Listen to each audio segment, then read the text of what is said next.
ప్రియమైన ఆంధ్ర ప్రజలారా, ఆకా రోడ్లు తేలేదాకా ఈ పెందుత్తుబాబు ఓటమి ఒప్పుకోడు అంటూ ఒక సినిమాలో ఒక డైలాగ్ ఉంటుంది, మన అందరికీ తెలిసిందే. అదే పందాలో ఇప్పుడు జగన్మోహన్ రెడ్డి గారు కూడా ఆకా రోడ్లు తేలేదాకా తన ఓటమిని ఒప్పుకునేటట్టుగా లేడు. ఎందుకు చెప్తున్నానంటే, మనమే చూసాం ఒక 6 నెలల క్రితం దాకా చాలామంది ఆనం రామనారాయణ రెడ్డి, మేకపాటి చంద్రశేఖర్ రెడ్డి, ఉండవల్లి శ్రీదేవి, కోటంరెడ్డి శ్రీధర్ రెడ్డి లాంటి ముఖ్య నేతలు పార్టీని వీడి వైసీపీని వీడి ఈరోజు తెలుగుదేశంలో జాయిన్ అయిపోయారు. అయితే ఒక్కసారిగా వీళ్ళ జాయినింగ్స్ ఏవైతే జరిగినాయో పార్టీలో ఉలికిపాటు ఏంటంటే, ట్రెండ్స్ ఇటువైపు బాగున్నాయి కాబట్టి వీళ్ళందరూ జాయిన్ అవుతారు కదా. ఉత్తినే ఎవరో వెళ్ళి ఆ పార్టీలో జాయిన్ అవ్వరు కదా. తెలుగుదేశం పార్టీలో ఆ తెలుగుదేశం పార్టీ గెలుస్తుందని నమ్మకం ఉంది కాబట్టి వీళ్ళందరూ వెళ్ళి జాయిన్ అయిపోయారు. సో వైసీపీ పార్టీలో కూడా చాలామందిలో ఒక రకమైనటువంటి గుబులు ఏంటంటే, జగన్మోహన్ రెడ్డి గారి పరిపాలన మీద తీవ్రమైన వ్యతిరేకత వచ్చేసింది. ఇలాంటి తరుణంలో మనం ఈ పార్టీలో ఉంటే మళ్ళీ జగన్మోహన్ రెడ్డి గారు మనతో 50 కోట్లకు వచ్చేంతాడు. ఆ 50 కోట్లకు వచ్చేసిన తర్వాత రేపు ఎలాగ గెలవపోగా ఈయన ఏం చెప్తే అది మన నోటికి ఎంత వస్తే అంత మాట్లాడడం. ఎగ్జాంపుల్ కొడాలి నాని కానీ, మనం చూస్తున్న అనిల్ కుమార్ యాదవ్ గారు కానీ, బొత్స సత్యనారాయణ గారు కానీ, అంబటి రాంబాబు గారు కానీ, పేర్ని నాని గారు కానీ, వీళ్ళందరూ రోజా కూడా నోటికి ఎంత వస్తే అంత మాట్లాడేశారు. అయితే రేపొద్దున రివెంజ్ తీర్చేసుకుంటారు కదా. మరి ఇప్పుడు పార్టీ మారిందంటే చంద్రబాబు నాయుడు గారు ఎంత సౌమ్యంగా ఉన్నా, ఒరే మీరు ఎవరి జోలికి వెళ్ళొద్దని చెప్పినా, మరి వీళ్ళకి జరిగిన అవమానాలు, భువనేష్ గారిని అవమానించిన విధానం, లోకేష్ని తిట్టిన విధానం, ఇవన్నీ మరి వీళ్ళందరూ కన్సిడరేషన్లోకి తీసుకుని అటాక్ చేసేస్తారు కదా. సో ఆటోమేటిక్గా ఈరోజు ఏంటంటే జగన్మోహన్ రెడ్డి గారి మీద పీకల దాకా వ్యతిరేకత ఉంది.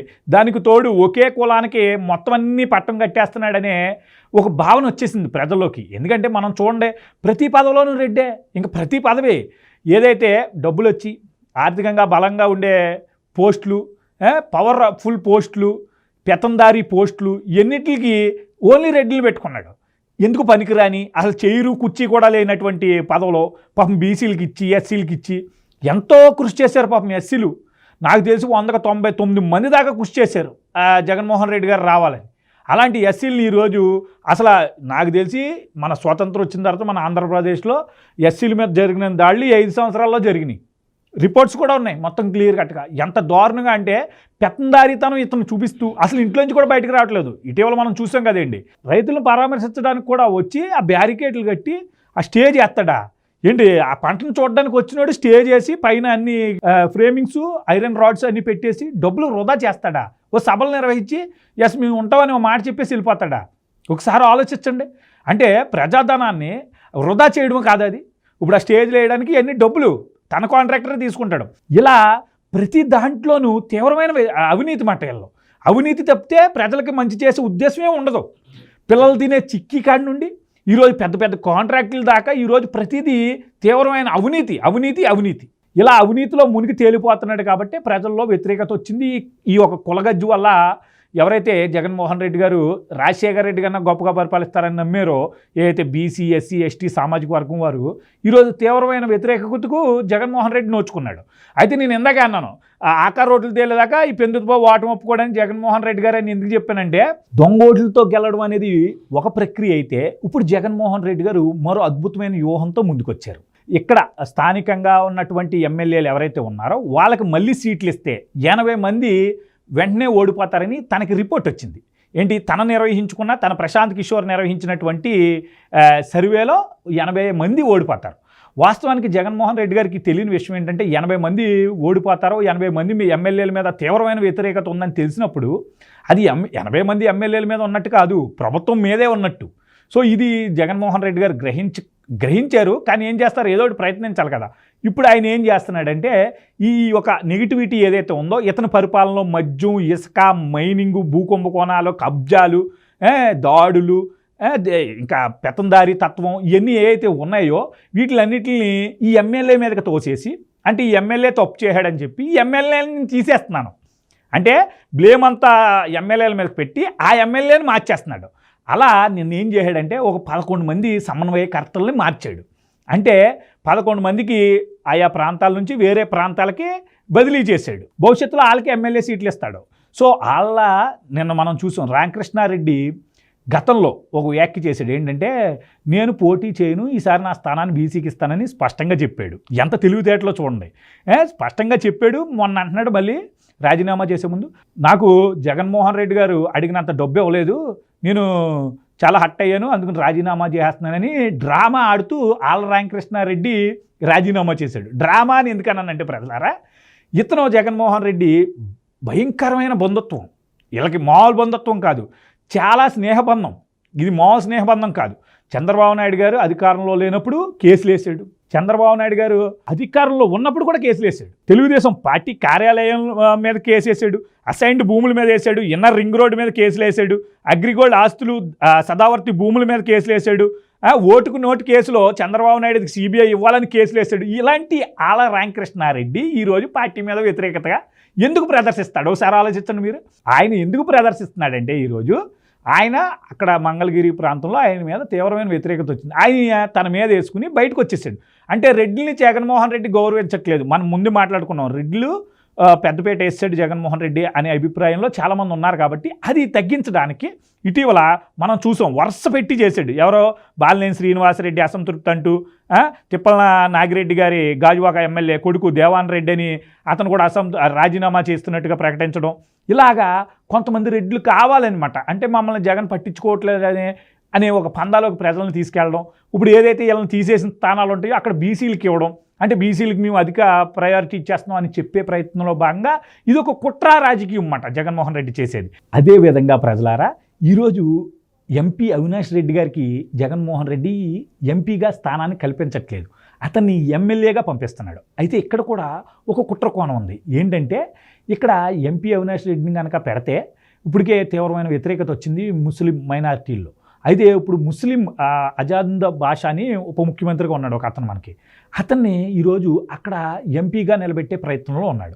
సో ఇతను కనుక ఎంపీ పెడితే 6 నియోజకవర్గాల్లో ఎంపీ పరిధి ఉంటుంది. కాబట్టి 6 నియోజకవర్గాల ఎంపీ పరిధిలో ఆటోమేటికల్లీ అక్కడ ఉన్నటువంటి ముస్లిమ్స్ అందరూ ఆ యొక్క బాషా గారిని గెలిపించుకునే ప్రయత్నం చేస్తారు. కాబట్టి సో ఆటోమేటిక్గా మళ్ళీ వైసీపీని గెలిపిస్తే వీళ్ళందరూ మన గుప్పెట్లోనే ఉంటారు, వీళ్ళు మనల్ని గుప్పెట్టి దాటి బయటికి వెళ్ళరు. సో మళ్ళీ యథావిధిగా మనం అధికారం చేపడితే దోచేద్దాం అనే ప్రణాళికతో ఇప్పుడు అవినాష్ రెడ్డిని తన కులం వారు ఎక్కువ ఉన్న ఎమ్మెల్యే స్థానాన్ని ఏదో ఒకటి దాన్ని చూసుకుని, అంటే రెడ్డి సామాజిక వర్గం అక్కడ ప్లేస్ చేసే ప్రణాళికలు ఇప్పుడు జగన్మోహన్ రెడ్డి ఉన్నాడు. అంటే చూడండి ఎంత దొంగ తెలివితేటలో, దుర్మార్గమైన తెలివితేటలో ఈరోజు అతను ఉపయోగిస్తున్నాడు అనేదాన్ని మీరు అందరూ గ్రహించాలి. ఇక్కడ ఇంకో కోణం కూడా ఉంది ప్రజలారా. 11 నియోజకవర్గాల సమన్వయకర్తలను మార్చాడు జగన్మోహన్ రెడ్డి. అయితే ఇందులో కూడా ఒక రాజకీయం ఉంది. అందులో మార్చిన వాళ్ళు ఎక్కువగా పాపం బీసీలు, ఎస్సీలే ఉన్నారు. 5 ఎస్సీలు, 3 బీసీలు ఉన్నారు. అంటే మార్చిన 11లో 8 మంది జగన్మోహన్ రెడ్డి సామాజిక వర్గం వారు కాదు. ఈ 8 మందిని ఎందుకు మార్చాడంటే ఆయా స్థానికంగా ఈ బీసీలు కానీ ఎస్సీలు కానీ బలపడుతున్నారు, ఆ నాయకత్వం అక్కడ బలపడుతుంది. రెడ్డిలు చేతుల్లోంచి చేయి జారిపోతారు. ఇప్పుడు ఫర్ ఎగ్జాంపుల్ ఒక ఊరు తీసుకుందాం, ఆ ఊరిలో ఇప్పుడు అనిల్ కుమార్ యాదవ్ గారు ఊరు ఉంది. ఆ ఊరిలో రెడ్లు ప్రాబల్యం ఎక్కువ. అతను అనిల్ కుమార్ యాదవ్ బలమైన నాయకుడిగా ఎదుగుతుంది చూసి ఓర్చుకోలేకపోయారు. అతనికి ఇప్పుడు సీటు లేకుండా చేసేసారు. అయితే రెడ్డికి ఇద్దాం అనుకున్నారు ఆ సీటు. కానీ వాళ్ళకి ఏమనిపించింది, ఇది తేడా కొడుతుంది, ఇప్పుడు మనం కనుక రెడ్డికి ఇస్తే ఇప్పుడు అందరికీ తెలిసిపోయింది, మళ్ళీ యాదవ్కి ఇద్దామని చెప్పి అనిల్ కుమార్ యాదవ్ బృందంలో అంటే బంధుత్వంలో ఇంకొక వ్యక్తిని తీసుకొచ్చి అదే రెడ్లు నిలబెట్టారు కావాలని. అంటే వాళ్ళ చేతుల్లో గ్రిప్పు. ఈ రాయలసీమ ప్రాంతంలో వేరే ఏ కమ్యూనిటీని బలపడనివ్వకుండా, వేరే ఏ నాయకుడిని ఆర్థికంగా బలోపేతం అవనివ్వకుండా, స్థానికంగా బలం పెరగనివ్వకుండా ఇది ఒక తెలివైన కుట్రమాట. ఇది రాయలసీమలో బాగా అవలంబిస్తారన్నమాట ఈ యొక్క రెడ్లు ఆధిపత్యం కోసం. సో ఇలా ఒక అద్భుతమైన ప్రణాళిక ఈరోజు పాపం ఒక ఎమ్మెల్యేనైతే మన చాలా దైహీనం. ఇప్పటికి 3వ ప్లేస్ మార్చడం అతన్ని. ఒక ప్లేస్లో అయితే అసలు ఆదిమూలపు సురేష్ ఎందుకు పేరు దాయడం, ఒక ప్లేస్ అయితే కాదు అతనిది 2-3 ప్లేసులు స్థానాల్లో మార్చారు. అంటే చూడండి, ఇంకా అతని వర్గం కూడా ఇదే అనుకుంటుంది. వాళ్ళు అనుకున్న మాట ఈరోజు మీకు చెప్తున్నాను. వాళ్ళు ఏమనుకుంటున్నారు, అమ్మా ఏంట్రా బాబు, ఓ రోజు అక్కడ, ఓ రోజు ఇక్కడ, ఓసారి ఇక్కడ, అలా ఎన్నిసార్లు మారుతాం, మాకంటూ ఒక స్థానం అంటూ ఉండదా అంటూ వాళ్ళు బాధపడుతున్నారు. సో ఇలా జగన్మోహన్ రెడ్డి గారు ఈ యొక్క కుట్రలకు తెరలేపుతున్నాడు. ఏంటంటే కులం అనే ఒక ఎమోషన్ని ఈరోజు రెచ్చగొట్టే ప్రయత్నంలో భాగంగా ఆళ్ల రామకృష్ణారెడ్డిని తీసి గంజి చిరంజీవిని పెట్టాడు. అంటే అక్కడ బీసీ నాయకుని తీసుకొచ్చి పెట్టాడు లోకేష్కి ఎగెనెస్ట్గా. సో అక్కడ బీసీ సామాజిక వర్గం ఎక్కువ కాబట్టి ఆ బీసీ సామాజిక వర్గం వారు ఇక్కడ లోకేష్ని కాదని ఇతను బీసీకి వేసేయాలి. ఎండ్ పాయింట్ వైసీపీ గెలవాలి. ఇతనికి రెడ్లు ఎలాగా రేపొద్దున అధికారం దొబ్బేస్తారు, కానీ గెలవాలి. సో ఇలా బీసీలను వాడుకుని ఎస్సీలను మళ్ళీ వాడుకుని ఏదో రకంగా గెలవాలనే ఒక తపనతో ఈరోజు అనేక కుట్ర రాజకీయాలకు జగన్మోహన్ రెడ్డి తెరలేపుతున్నాడు. సో ఇవన్నీ మీరు అర్థం చేసుకోవాలి. ఈరోజు నేను చాలా సుస్పష్టంగా మీ అందరికీ వివరించడం జరుగుతుంది. ఎందుకంటే అనేక మార్గాలు జగన్మోహన్ రెడ్డి తన గెలవడం కోసం వేస్తున్నాడు ఈరోజు. ఆ గెలవడం కోసం ఇతను వేసే ఏదైతే కుట్రలు ఉన్నాయో ఈ కుట్రలు అన్నీ చాలా దుర్మార్గం, దారుణం. ఎన్ని లక్షల కోట్లు దొబ్బేశాడు ఒకసారి ఆలోచించాలి మీరు అందరం. అతను దొబ్బేసినట్టు అసలు నాకు తెలిసి ఇండియాలోనే ఎవరో దొబ్బలేదు. ఇప్పుడు అతను ఆర్థికంగా బలపడ్డాడు. ఈరోజు మనం చూస్తున్న వ్యవస్థలు మేనేజ్ చేసే స్థాయికి కూడా వెళ్ళిపోయాడు. రేపొద్దున అతని మీద చర్యలు తీసుకోవడానికి కూడా ఎవరు ముందుకు రాలేని పరిస్థితి వచ్చేస్తుంది. ఇలాంటి వ్యక్తి రాజ్యాంగ అతీత శక్తిగా మారిపోతాడు. ఈ దేశంలో ఒక బలమైన మాఫియా నాయకుడిగా తయారవుతాడు. ఈరోజు మనం ఒక్కసారి ఎన్ని ఆలోచించాలి, ఇలాంటి కోణాలను మనం తిప్పికొట్టాలి, ఇలాంటి కుట్ర కోణాలను మనందరం అర్థం చేసుకోవాలి. లేని తరుణంలో ఇలా జగన్మోహన్ రెడ్డి గారు లాంటి వ్యక్తులు మన యొక్క ఎమోషన్స్తో మన యొక్క మైండ్ని వాళ్ళే కంట్రోల్ చేస్తూ మనల్ని ఎంత దిగజార్చాలో, మన రాష్ట్రాన్ని ఎంత నాశనం చేయాలో వాళ్ళు బాగుపడతారు. వాళ్ళు డబ్బులు ఎట్టుకెళ్ళిపోయి విదేశాల్లో దాచేసుకుంటారు. రేపొద్దున నష్టపోయేది మనమే. ఈరోజు మన రాష్ట్రం నుంచి వలసవాదం విపరీతంగా పెరిగిపోయింది.